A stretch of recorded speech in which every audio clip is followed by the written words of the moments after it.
Rumah yang terletak di Jalan Pinus, Banjarbaru, Kalimantan Selatan ini sebelumnya ditinggali oleh Adriansyah saat masih menjabat sebagai Bupati Kabupaten Tanah Laut selama 2 periode.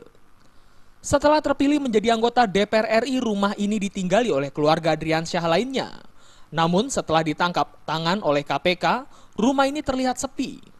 Tidak ada aktivitas berarti di dalam rumah. Pagar rumah juga tergembok. Rencananya rumah ini akan dijadikan sebagai markas pemenangan Adriansyah saat dia mencalonkan diri menjadi Gubernur Kalimantan Selatan. Adriansyah lahir 7 Oktober di Ampah, Kalimantan Selatan tahun 1954. Adalah salah satu tokoh yang cukup disegani di Kalimantan Selatan. Adriansyah pernah menjabat sebagai Bupati Tanah Laut selama 2 periode, yakni pada tahun 2003-2008 dan 2008-2013. Dia juga merupakan Ketua DPD PDIP Kalimantan Selatan. Pada saat menjabat Bupati, Adriansyah sempat diduga menerima gratifikasi untuk izin pertambangan bersama Wali Kota Banjarmasin, Muhyiddin. Namun oleh Kejaksaan Tinggi Kalimantan Selatan, kasusnya dihentikan.